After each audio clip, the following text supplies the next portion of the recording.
Wabarakatuh. Welcome back. This is the Lies They Tell podcast. And you know how I start every single episode.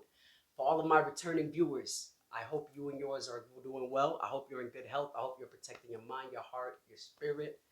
And to all my first time viewers, this is the Lies They Tell podcast where we dispel any and all fallacies that big business, the wealthy, they, them tries to impose on us. Now, this is a very special episode to me. As you can see, I have someone to my left, right? This is my cousin, my brother. You know what I'm saying? This is Abdulqadir. You know what I'm saying? We're about to do the FIFA podcast today. This is episode 13. So please make sure to tune in and make sure you like this video. And if you have not seen my last video quite yet, it is the I did the poem for Somalia, POP, which stands for Pirates or Poets.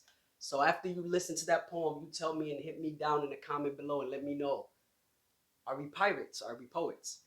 So we just gonna get right into it, man. You know, I think a homie think he got Liverpool. He think he gonna do something with Liverpool. But you know, Mo Salah about the only one that's looking like something on that team. You know, I see Fabiano in there. You know what I'm saying? Fabino and shit. But like, we gonna see what's going on. Now this easy money right here. The only fallacy we about to dispel today is him beating me. Oh man, usually they get smoked. Niggas talk like that get smoked. What's going on with you, cuzzo? E11, man. Alhamdulillah, bro, everything good, you know? Yeah. My fault, let me start over, you know? Assalamu alaikum wa rahmatullahi wa barakatuh. You know, I skipped that over. I apologize. But alhamdulillah, life is good though, you know? MashaAllah, you know? I kept trying to, I tell people, I'll be like, yo, like, I'm on episode 13 right now. I got about 4 poems. I tell them, yo, standing in front of this camera is not as breezy as you think it is. Yeah. And then everybody that trying to do an episode with me be like, yo, you was right, man. This shit is. I'll tell you right now, you was right. I'll tell you off top. MashaAllah, man, you doing your thing with this, man. You know, with this heart. Nah, appreciate it, bro. It ain't nothing with life, but like, anything in life, Madakte, is just literally like just, becoming accustomed to it, just getting to comfortable with it, you know what I mean? Yeah, practicing, practice makes perfect, you know? That's a fact. I agree. You getting straight to it, though. Well, how Dakota, man? How's life? How's, newlywed? Yeah? Oh, man, that's... You want to talk about that or not? This is beautiful, Allah. Okay, mashallah. How's the wife doing? You don't get no better than that, to be honest, man. Yeah. If I was you guys, the only advice I give is get married. Oh, shit. Get married, you know? Okay. Like, like your boy, the real black over here. Man, come on, bro. Like, if I could have done it sooner, yeah, I would have did it. For sure. But, everything is about timing. Yeah. No, there's nothing on earth more beautiful, than fulfilling half of your deen. I actually had a conversation. I had a conversation with some people last night. I'll be on Clubhouse and stuff. And wallahi billah, most people, bro, they agree. They want to get married, they want to find the one, and all of these things. But like, it's always, I hear people that got all these goals and all these things they want to accomplish, and it's like, that's cool, but like, at the end of the day, are we really promised to achieve those goals and achieve those, get that educate, that degree? Are you guaranteed you're gonna live long enough to see the finish line of that before you fulfill half of your deen? You know what I mean? So wallahi, like, it sucks, that we all want to be promised the time to be able to do everything we want to do in life, but life is not just, life is not fair. It's not. And the one thing is, man, there's a lot of people out there that tell you otherwise. Facts. You gotta watch out for them folks. Yeah. There's people that's gonna disencourage you to get married. Yeah. Tell you to wait it out. Tell you have to get a good job, save money, follow your dream. But to be honest, if you just go ahead and get married, alhamdulillah, Allah gonna make everything easy on you. Easy for you. Facts. MashaAllah. No, okay, so if we go keep it halal, but what would you say, keeping it halal, what would you, that meaning, like, not saying too much, what is your favorite part about being married, you know what I mean? Allah is just spending every single day, every single moment with the person in your life. Yeah. Yeah. Alhamdulillah, I'm very happy. Very happy. Alhamdulillah. Allahumma barak, bro. And wallahi, this is a message to all you kids out there, you know what I mean? All the youngins, I'm 31 years old, so even to those who are in their early 20s, not quite 20, and you're coming up and you're considering what should I do with my life, and Rumti, like, I highly would recommend listening to the people who got married young and hearing what those people have to say. The people, try to listen to people who actually are successful in marriage as opposed to those who who haven't been or who may have had a bad experience, because you know people tend to like, it's a word it's called trauma dumping. You know what I mean? People tend to be trauma dumping on others when it Yes. comes to actually like telling them about past experiences, and they don't realize their intention may not be to like discourage people from getting married. Their intentions may not be to put you down, but they don't realize that's what they're actually doing. They think they're helping you, but they're really harming you. Yeah. And it's very important to know what advice to take and what advice not to take. You know what I mean? But Um, but they're just telling you how their process went, you know, how their journey was, and sometimes your journey don't go as planned, you know. that's a fact. And they should just, I believe they should just keep that to themselves and just tell the good part, Yeah, because everybody's not the same. yeah. Or maybe not talk about, you know, the bad experiences. You know, maybe change the tone of how you talk about it. Maybe talk about what you learned. Yeah. Maybe talk about mistakes that you've made, as opposed to always talking about how someone else has wronged you. You know what I mean? Facts. And then maybe then you're, you know, that's the difference between teaching and trauma dumping. You know what I mean? Facts. But that's we could get back to inside conversation a little bit, bro. But it's 2-0. It's 2-0. I mean, yeah, I mean it's 1-0 actually. It's 2-0. Shit. Damn, I thought I got It's that 2-0 one. off top. I thought I had that one. You called the wrong person over to play FIFA with. I mean, it's alright, man. We gonna get there. Don't worry. Yeah, but that trauma dumping though, you know, that takes a toll on somebody's mind. Yeah. It takes a big toll, because they think to themselves, what if that happens to me, and they don't want to take that leap and get married and fulfill half their thing. Yeah. I mean, you know, wallahi, at the end of the day, once again, I stick by what I said. You know, talk to people who actually have had a long lasting, or even not even if it's been a short time so far, people who have had successful experiences with marriage, a positive experience. You know, you want to be encouraged towards the good, not discouraged from it. Like, you know, Abdulqadir said just a minute ago, just like, you know, you were saying. But at the end of the day, you know, people are going to be how they want to be. People are going to believe what they want to believe. And at the end of the day, if this is something you want, if your goal in life is to really get married and actually do some good out there like that, like, you're going to go for it, man. No, nobody got to, we adults at the end of the day, nobody got to tell you what to want or how to want it. Yeah. And at the end of the day, you know, life is full of risks, and it's one too, by the way, like I said. You got it. It ain't gonna end like this. I tell you that much. All right, if you say so. But that was beautiful though. Look at that through pass. That was nice. I'm not gonna lie. But like I said, like at the end of the day though, but we gonna move past that, because you know that's a whole different topic. Now, before we move past that, you heard my take on it. Yeah. What do you advise our brothers and sisters? In regards to what, marriage? Yeah, in regards to marriage. I would say, wallahi billahi, like it is very important, you know, to like first and foremost understand what marriage is, and our Muslim take on marriage, what marriage is supposed to be. Yo, this dude is crazy. So we don't got the giggles, I promise, man. We got my other cousin right here. He acting a fool right now. You good? That boy a clown. Yo, but wallahi billah, you know, at the end of the day, I would suggest first and foremost understanding what marriage is, right? Learning to take the, you know, we're Somali. We're from a third world country. We're from a country that is, you know, a Muslim country. You know, has Muslim values and morals. And at the end of the day, we have a whole culture.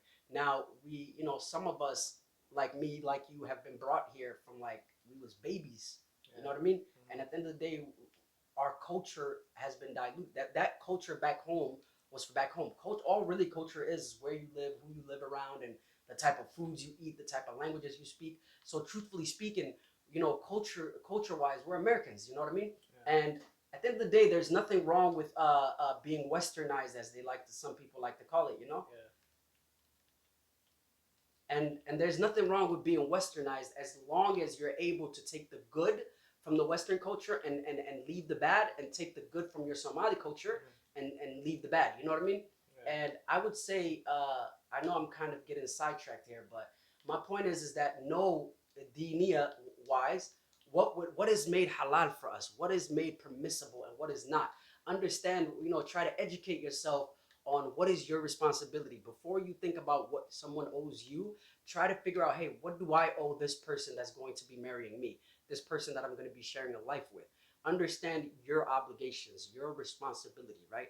The what it means to actually be married, the amana that comes with it, right? Someone is entrusting, especially from the brother's perspective. There is a man out there that's trusting his daughter, that is entrusting his daughter in your hands.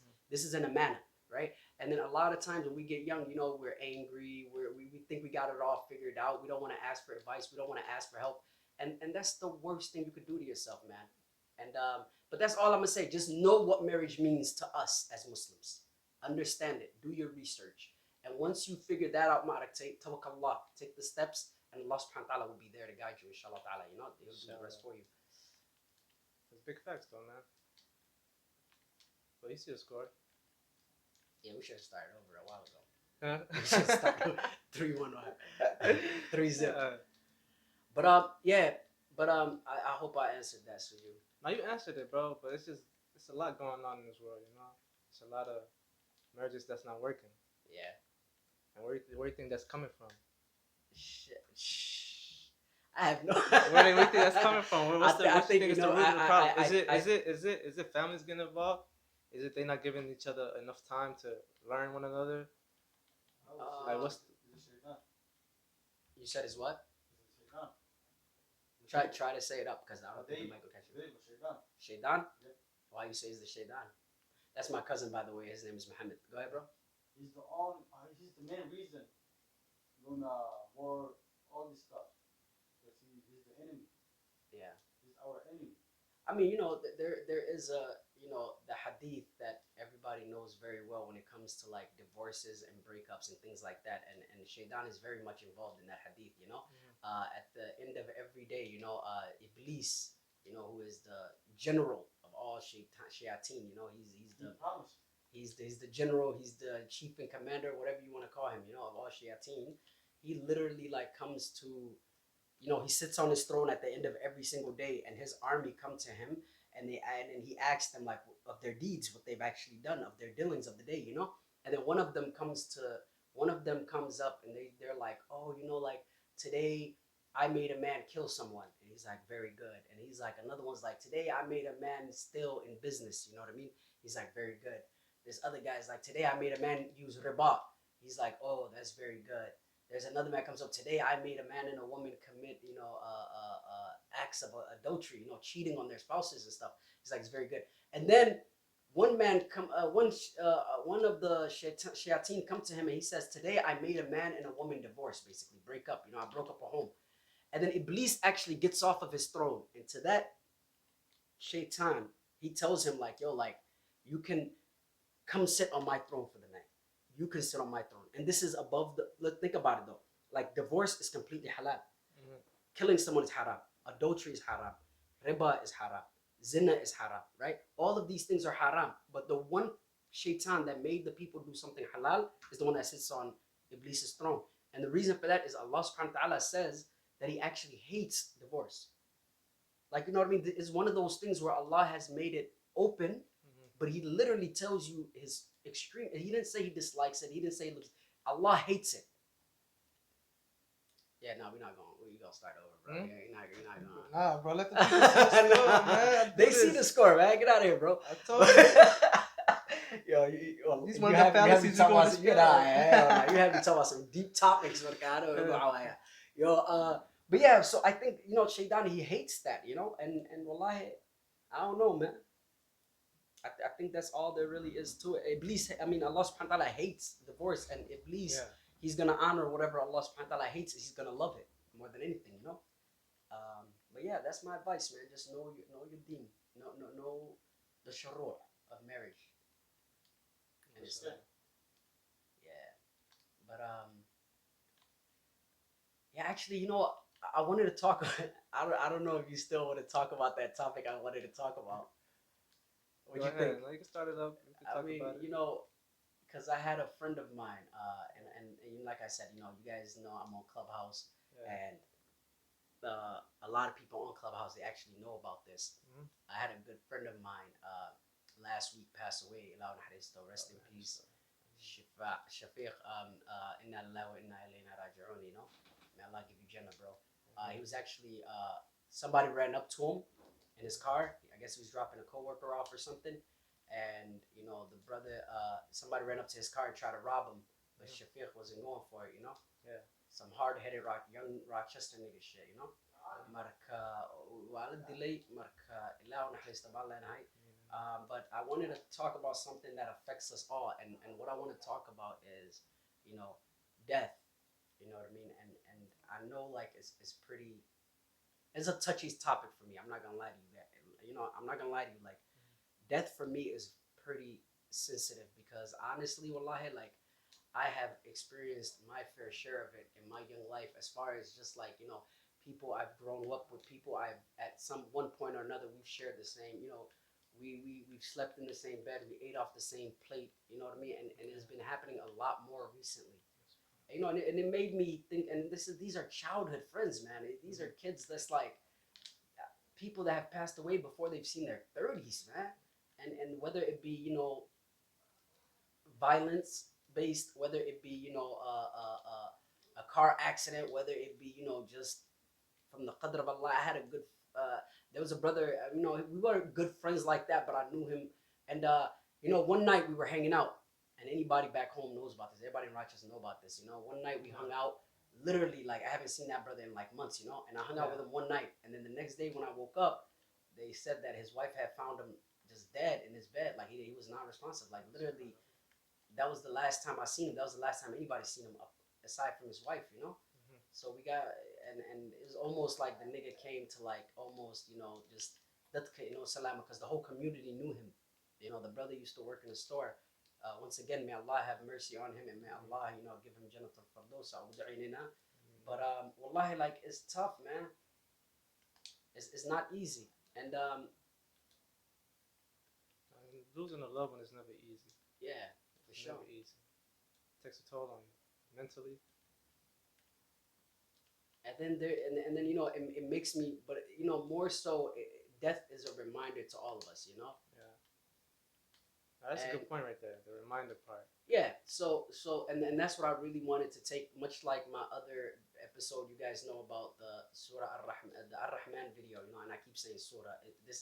It was not, just to be clear, supposed to be a video about the tafsir of the Quran, and I don't think that I crossed that boundary to call it a tafsir of the Quran. It was just a reminder about the mercy of Allah. Yeah, for sure. You're just trying to educate the folks out there. Yeah. And so, and in that same way, inshallah ta'ala, we can have that conversation, but I wanted to make sure you're comfortable of it. So basically, my question is, right? Yeah.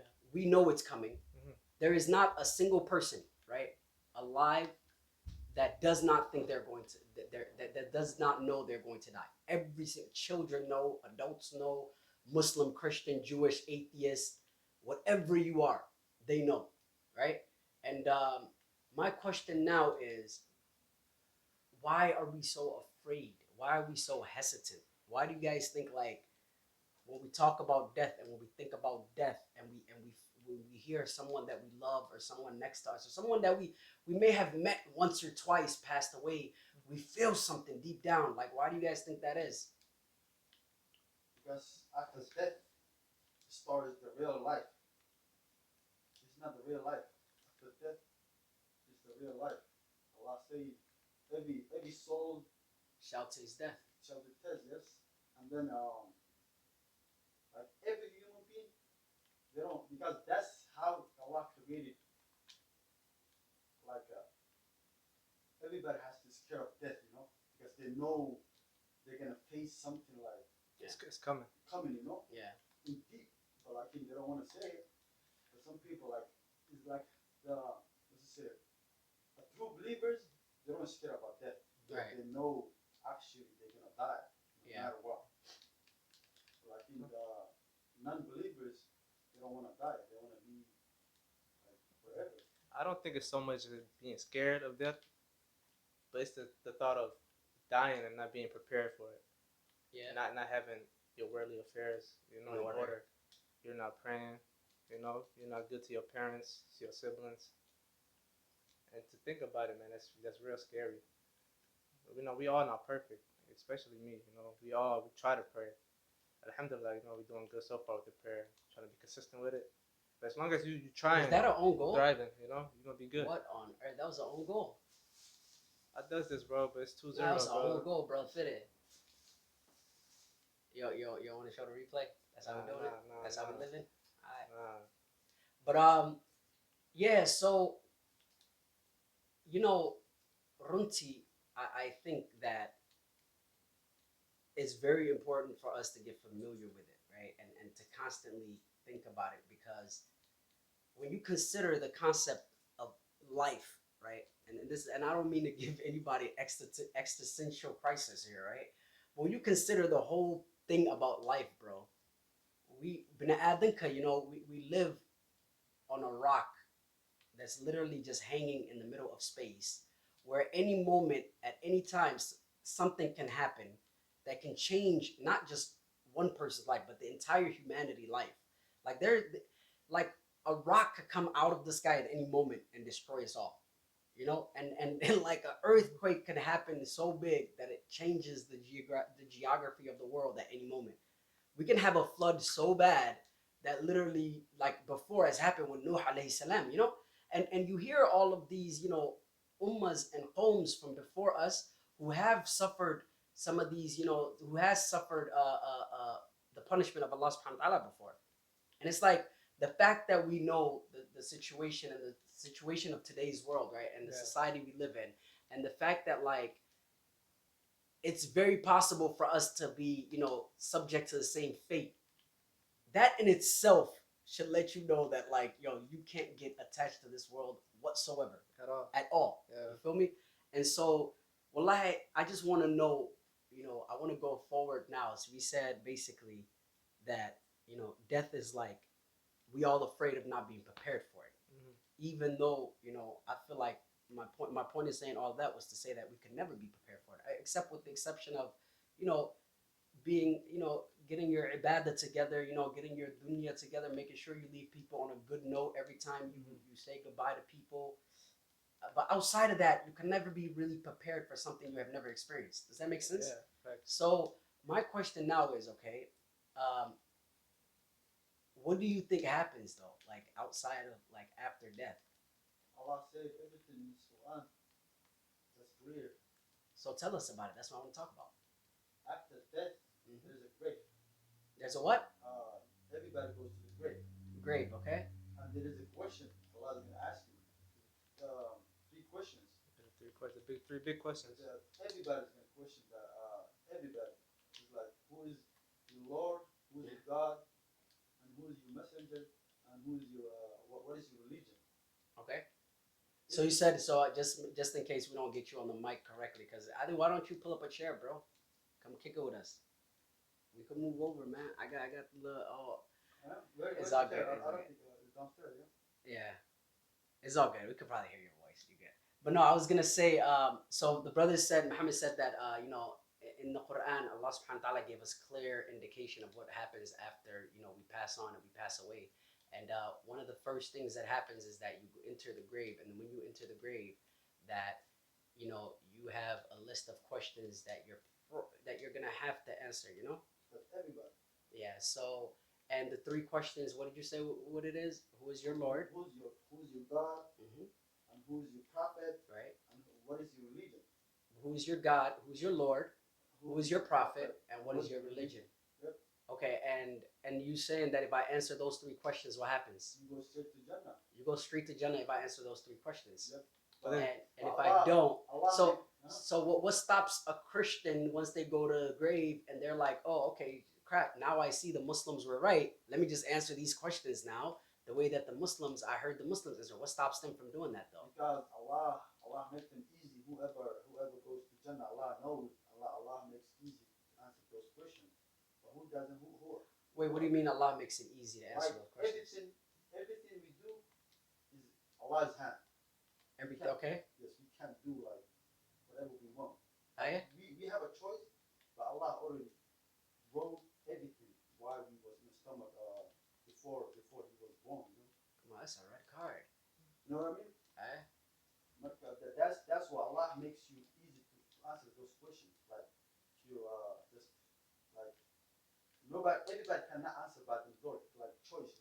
So you cannot just the answers, you just can't come up with it. It's something that Allah guides you to. Got you. Yep. That's Exactly. But don't Okay. you think even though you're Muslim and you're not on your deen, is it gonna be hard for you to say the You're right. say the answers, Yep.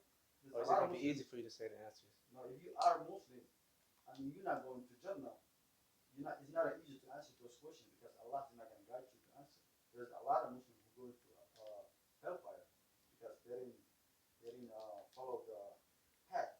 Alright, but wait, but so before we go to hellfire and Jannah and all that, right? I just want to kind of like, because I just want to make sure that we're getting the right process, right? Because there's steps to this. Because I really want to know, what does first and foremost Islam say about? So we said first things first. You're gonna get asked 3 questions in the grave, and Yep. those 3 questions are, who is your Lord?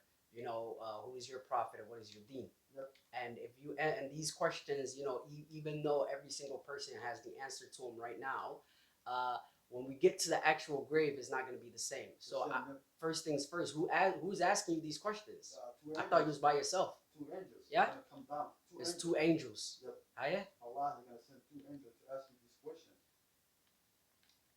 So 2 angels are going to come down, and they're going to be given Questions. basically questions, and they're going to be like, okay, who is your Lord? Who's your... So what happens, okay, so when I get those answers wrong, what happens? You're gonna be punishment in the grave before the day of judgment. You're going to be punished from the grave at the day of judgment. Before that, before it comes, like, Yeah. they're gonna make you cross your what is this called? Ribs? Reps. Yeah. All right, so let's not get There's a lot of punishment in there. Yeah. Yeah, no, I feel you. There's punishment in there, but The punishment too. Yeah. Is different punishment. Right? Like people who doesn't pray, they have a punishment. People who always talk behind the people have a punishment. Yeah, talk up though, so we can get you in the mic. Like every person is a different punishment. Eh? Everybody's not the same. Eh? Some people, there's a snake coming to the grave. It's gonna make their grave tight. They can't even breathe. There's a lot of punishment is different. Yeah. That's why Prophet Muhammad sallallahu alaihi wasallam said, if you pass the test in the grave, and you're gonna go Jannah after the grave, the jail. Day of judgment. Yep. Inshallah. If you don't pass in the graveyard, and then you're out, you're done. Isn't it kind of scary though, wallahi, like how, like, bro, like when I think of death, I just be thinking, like, for one moment, like right now, I'm just seeing everything. I'm looking around, I see the world and everything, right? And the next moment, like, it's just dark, like you don't see nothing no more. Like, because that's the part of death I always think about, wallahi, because, like, because everybody that I knew for the most part, like, their life ended abruptly. Like, nobody, I mean, everybody that I knew that I came up with, nobody's life really ended like over, friends I'm talking about, people my age. Nobody's life ended after a progression of time. Like, it wasn't like step by step, this person got sick, then this happened, then that happened.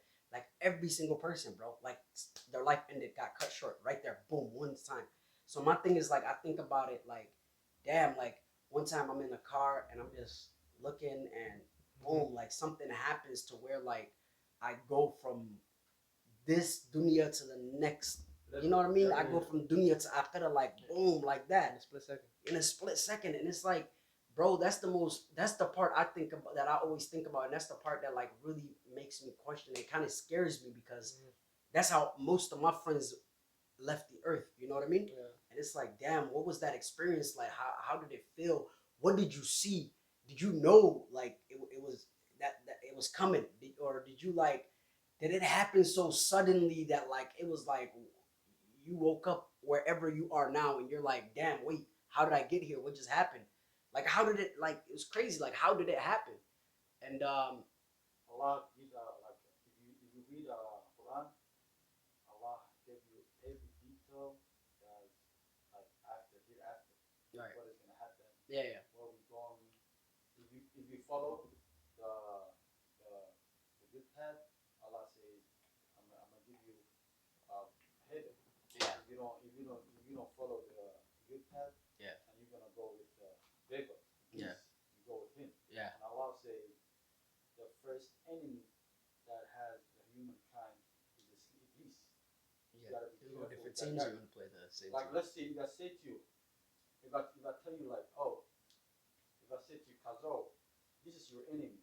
Watch out, be careful. Yeah. You know, Yeah. and he's trying to destroy your life. He's trying to do bad thing to you. And what you're gonna do? You gotta, well, you know, you're gonna watch out for yourself. You know. Yeah. Specific that guy. You know, because a lot of people say, oh, but they say this is my enemy. Absolutely my enemy. And Allah gives us like straight answer, saying like, this is your true enemy. You gotta watch because he's going to hell. He Yeah. wants you to take with you. That's why you gotta be careful. You know, everything that happened right now, the world, everything that happened, that thing in this earth, Mhm. Iblis started killing each other. Iblis started. Yeah. You know what I mean? Yeah. He started. Plus everything that happened right now, Iblis started. Plus, whatever. What I want to say is, in the graveyard, Yeah. if you actually see, you don't die, basically. Yeah. It's like when people die, they take their soul to the heaven, and then the soul is gonna come back right after when they bury it. You know, when they put on the floor, it's gonna come back right after. He's gonna wake up right after. Yeah. The difference is he's not a earth person. He's just like another world. Right? You know what I mean? Yeah. Grave like basically he was on earth with people. Now he's by himself. Yeah. Or she's by herself. You know, the grave, the two angels asking questions. Basically, soul never dies. You know, it's Right. gonna come back right after, no matter what. Because when we're sleeping, Allah takes our soul to the sky, Yeah. and when we wake up, Yeah. Our soul leaves our body every time we sleep. every Yeah. time. That's the same as once people die, the soul is just stays. Suspended. Yeah. Yeah, and then it's gonna come back Yeah. right Yeah. after. Yep. Basically, that's how it is. Yeah.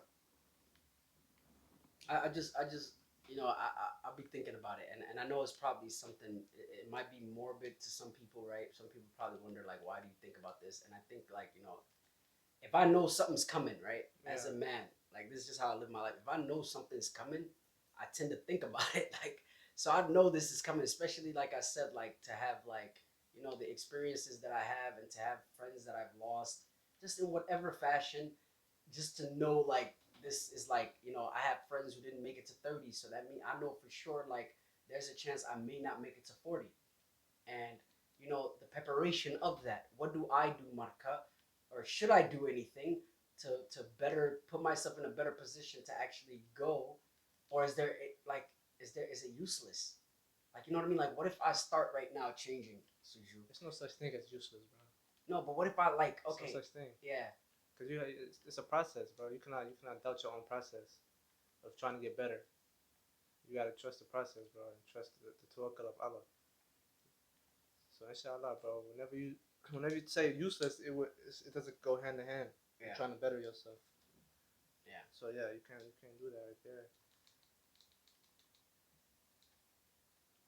You have to believe qadr too. You know, qadr means like whatever happens, it was already written by Allah before you're born. You know, there's a reader like there's a bad thing waiting for you and a good thing waiting for you. right, Allah says you can't stop the bad thing. You know that's happening for you. The way you're gonna stop the bad thing that already waiting for you, pay charity, pray, do a tab, then Allah is gonna protect already. What's coming for you, bad thing.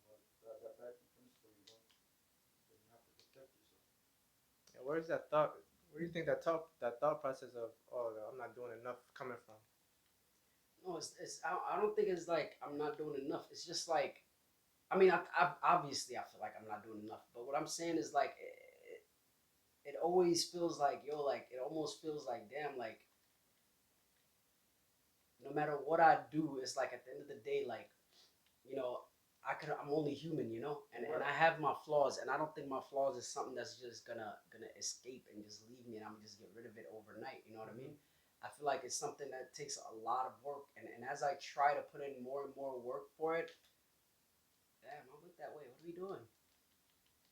He went that way, but what he, bruh. Why they made him stand like a Buddhist monk? A'udhu billah. Why they did that to that man? See, that's the foul stuff I'll be talking about media and video. That's a whole Muslim man right there. They made him stand like a monk. Wallahi billahi. I think it's an innocent celebration. That is not an innocent celebration. That's what he do, though. That's what he does? Yeah. That's like a Buddhist monk. So, oh man, that's crazy. That's what he does, yeah. Wallahi billahi, like that whole posture modicty is not ours, bro. Who is this? Buddhism or Hinduism or somebody ism. It ain't Muslimism though. I'll tell you that. He should leave it to them. Yeah, bro. What we doing? We have a whole culture. Like he could have made sajda. He could have did anything. We have a lot of ways you can celebrate. I got because I believe it's innocent. All right, man. We know. See, this is the this is the conversations I'll be having with the. This is the conversations I'll be having with like people all the time, and I'll be seeing something. And I'll be like, "Yo, like that's crazy. Like I don't like that," and they'll just be like, "Yo, I don't think it's like that." For example, yo, wallahi, and you know me, right? This is kind of like a trigger for me. I'm not gonna lie, right? Mm-hmm. And everybody that knows me, everybody that I talk to on Clubhouse, everybody I talk to on a regular basis knows is low key. Like it's not a trigger, but it's low key. It's something like I really am. It's something I'm passionate about, right? Yeah. I was on Clubhouse the other night. It was like 3 nights ago. Mm-hmm. We had a conversation, and we were talking about what takes you out of the folds of Islam, right? Mm-hmm. And Runti, it blew my mind, bro. The amount of Muslim people, especially sisters, it wasn't even brothers like that, right? Especially the Somali women, Muslim Somali women, good women that I know. They really are sitting here trying to tell me that you cannot call someone who's an LGBT member or the alphabet people, the thems, right? We'll say the thems.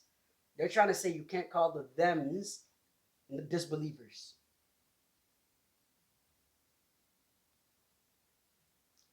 It blew my mind. You have that conversation every night? Yeah? You have that conversation? No, we had that conversation like 3 nights ago. Yo, I was like, yo, wallahi, I was like mind blown. I'm like, yo, how can you really believe this? And it's like, no, Allah knows the intentions of someone. If someone lives that life, if someone is a them and they still say La ilaha illallah, they're Muslim. You can't say they're not Muslim. And that's wrong. Because people believe, people have the perspective that shirk is the only thing that takes you out of the fold of Islam, and that is inaccurate. Mm-hmm. Actually, shirk is the only sin that Allah subhanahu wa ta'ala never forgives. There's a big difference there. We're told that's the forgiveness of Allah. This is when you close the door to the forgiveness of Allah, right? Mm-hmm. But shirk is not the only thing that takes you out of the folds of Islam. Making something halal that Allah subhanahu wa ta'ala has said haram takes you out of the folds of Islam. Because you are contradicting the deen as Allah subhanahu wa ta'ala has brought it down and as Rasulullah has passed it on to us. You are making your whole new wave of how you want to believe and how you want to practice. And these are some of the things that take you out of the folds of Islam as well. Mm-hmm. But yeah, like things like that. And I see things all the time and I'll make a comment on them and people be like, yo. So sometimes bro, I'll be thinking like, yo, do I just be what's the word I'm looking for? Do I overactive imagination, or is there real reality to things I'll be seeing? But like that move right there from Mo Salah in that video game, if I was Mo Salah, I'd be suing FIFA a lot. And if he does that in real life, I think he should sue himself. Eat a pork sandwich and just go ahead and just make your moves, bro. I'm dead serious. Like, no, salam alaikum to my brother Mo Salah, but that's a crazy celebration. I don't watch soccer like that, so I didn't see it. That's my first time seeing him do it either. Yeah. Yeah. Where he put the one leg up? Yeah, he got all the time, man. Really? Yeah. That's insane. That's his celebration. Yeah. Sometimes. Yeah, I know, guys. Welcome back once again. This is episode 13 of the Lies They Tell podcast. I know for a fact that I have literally just over and over. We have gone astray from the conversation and touched on so many things so far. Yeah. Like, I don't even know, but I think we're just gonna rock out like this. I don't think we need to actually stick to no specific topic. You know what I mean? We talked about death a little bit. We talked about marriage.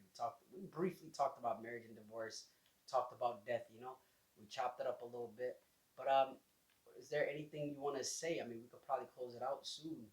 You know, I know it's probably late for you, and after I chop this up, see how long it's gonna be. You never know what's gonna happen. I might have an 80-minute video. Now, before we close out, I just got one question for you. What's up? What's your deepest fear? My deepest fear is not that we are inadequate. My deepest fear is that we are powerful beyond measure. It is our light, not our darkness, that most frightens us. Oh, God. Your playing small does not serve the world. There is nothing enlightened about shrinking so that other people won't feel insecure around you. We were all meant to shine as children do. And as we let our own light shine, we unconsciously give other people permission to do the same. As we are liberated from our fears, our presence automatically liberates others. You memorized that, huh?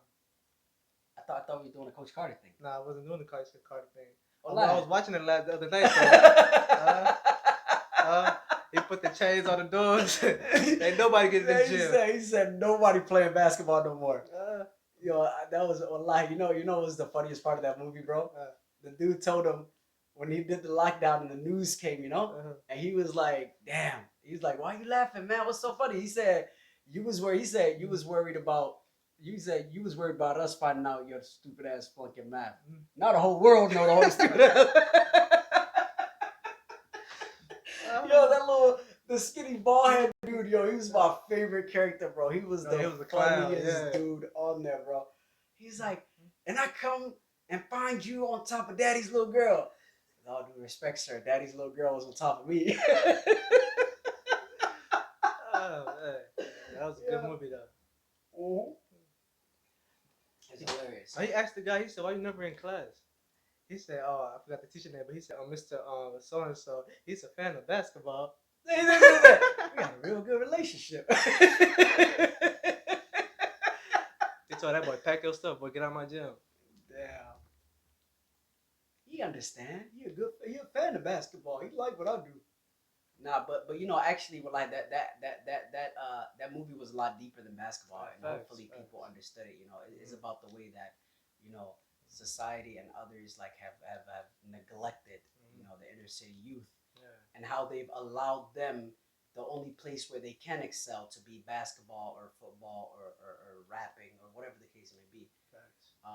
But going back to the question that you asked, what is my deepest fear? And I'm gonna be completely honest with you know, and you guys know I allow myself as much as I can. You know, you guys see I did this episode. I ain't got the glasses on. I got a couple people that asked me to take the glasses off every once in a while. So this episode I don't got the glasses on. Completely real, completely me. You know what I mean? So the thing is that I allow myself to be vulnerable and open on this channel, and the reason is because like I want people to know that there is a real person speaking to you. Like, this isn't a character that's been made up. This is not somebody that I'm portraying to be. If you see me in real life and you have a conversation with me, I truly believe and I stand on every single thing that I say. I'm not worried about the consequences of speaking the truth, because I know the rewards of that in the eyes of Allah subhanahu wa ta'ala when I get to Yawm al-Qiyamah. So that's why I'm very vocal about things that other people may not touch.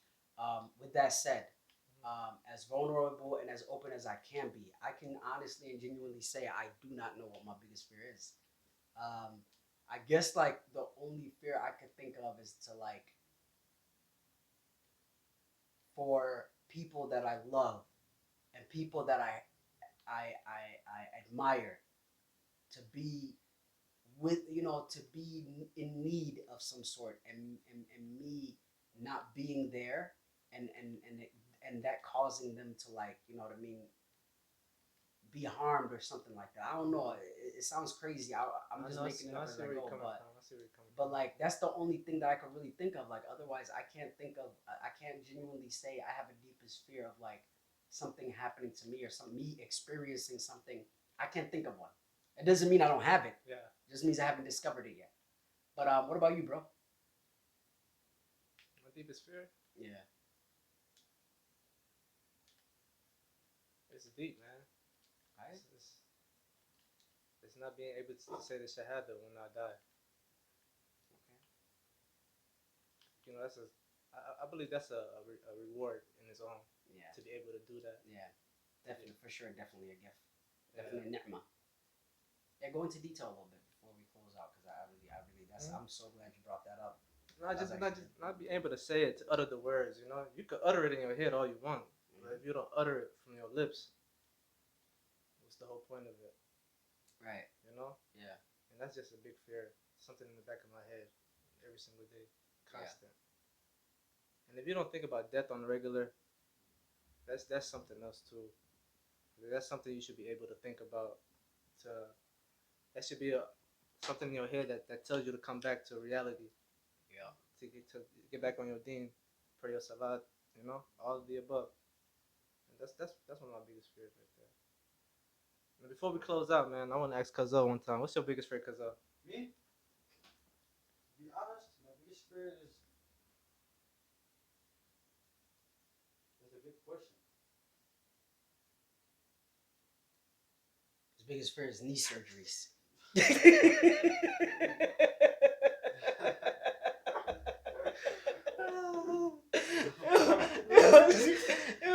That's a good question, Kulawi.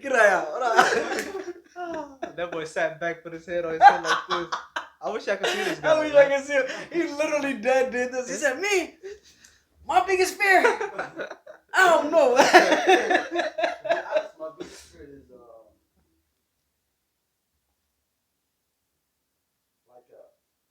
not dying as a Muslim. Basically the same thing. Yeah. Basically. Yeah. You know, if you die, some people like Allah said, Prophet Muhammad sallallahu alaihi wasallam, a Muslim who actually sleeping Just talk up a little bit, because I don't know if it's catching you. Just talk up a little bit. Yeah, there is a Muslim actually. They wake up as a Muslim when they sleep and they are like kafir, like By night. And there is actually kafir who actually waking up as a kafir, and when they sleeping they are Muslim. That's why this. So I think the hadith you're talking about is that Rasulullah said that there will be a time when a man will by day when he wakes up in the day he will be a Muslim, and at night when he goes to sleep he'll be a disbeliever. That's why at this time, that's the time Prophet said, and my big fear is not to be the part of those people, to be die as a Muslim, die as a believer, Facts. Facts. SubhanAllah. Not feel you, Allah. That's deep. I think like both of you see, like that's what I mean. Like I think both of you y'all put some answers. Y'all put probably the most reasonable and the most real answer you can to that question. That's what we hear. To me, it's like I never consider it, and I never think about like a fear of mine is to die as a Muslim, because like, and it should be, because like at the end of the day, you're everything is based on perception. This mind right here is so complex, but wallahi billah, it is so easy for it to be manipulated. It's so easy for it to switch.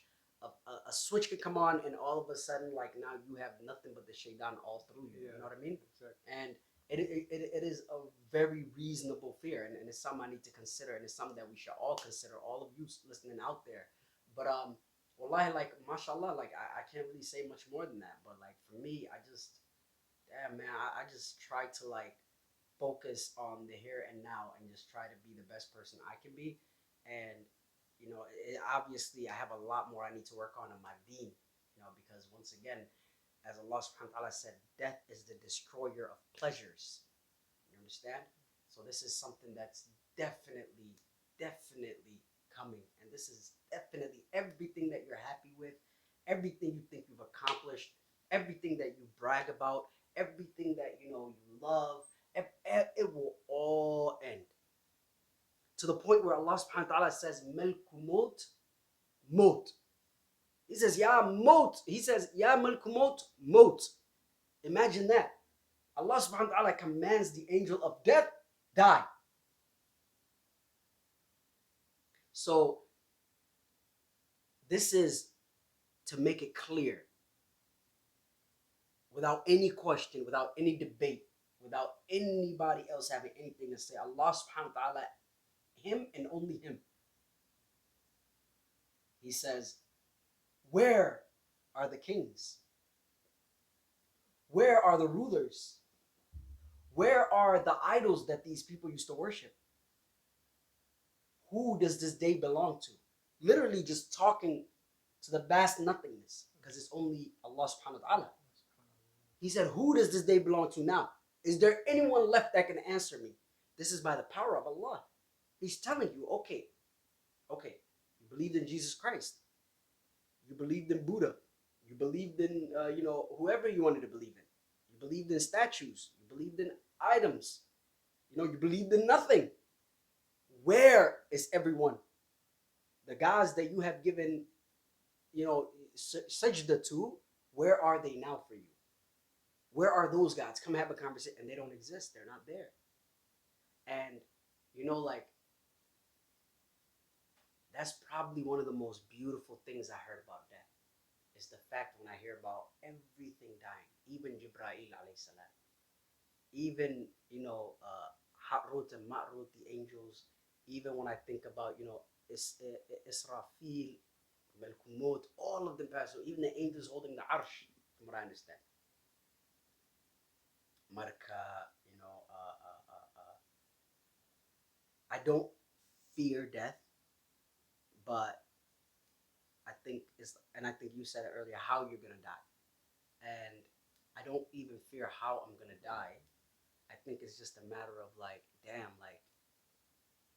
that I just don't want it to be in a blink of an eye.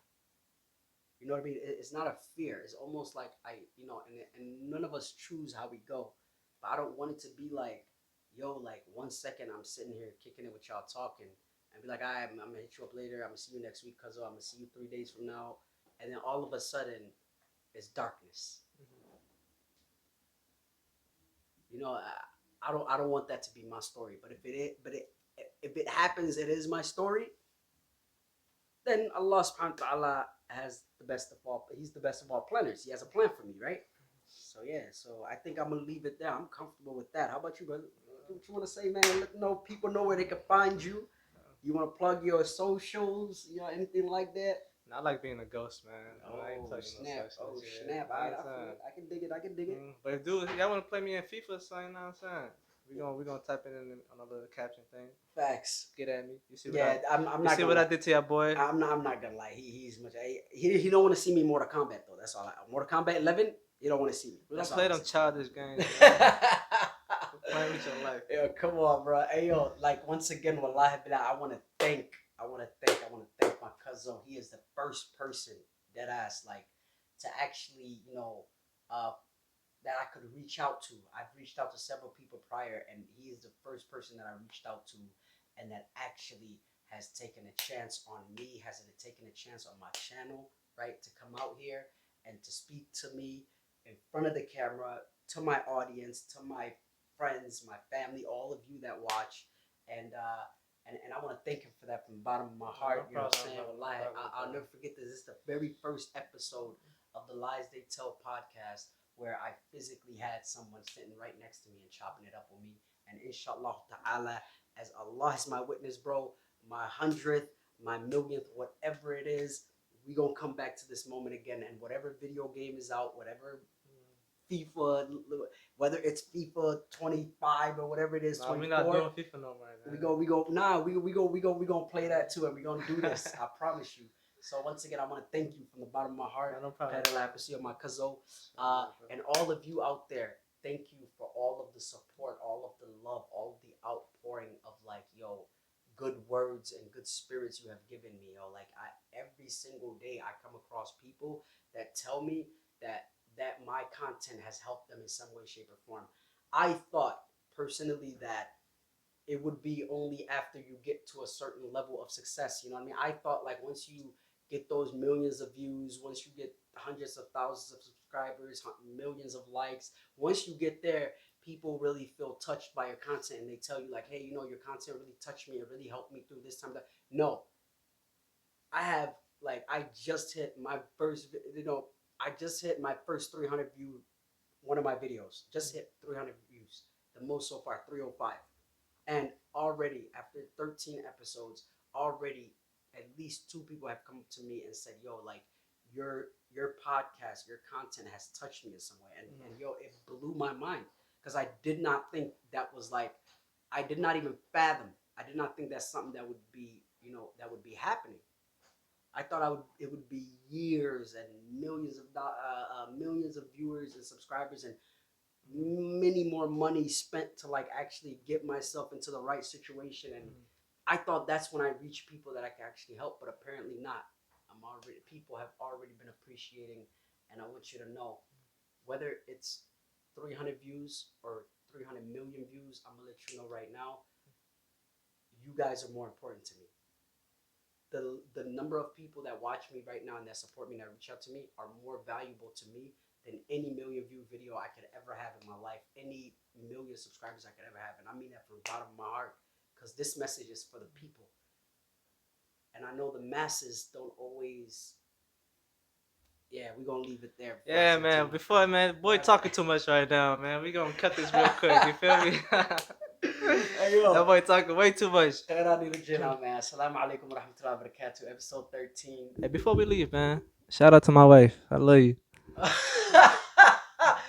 Romantic wa sheikh. Alright, man. Khairan Assalamu alaikum. Signing out, ciao.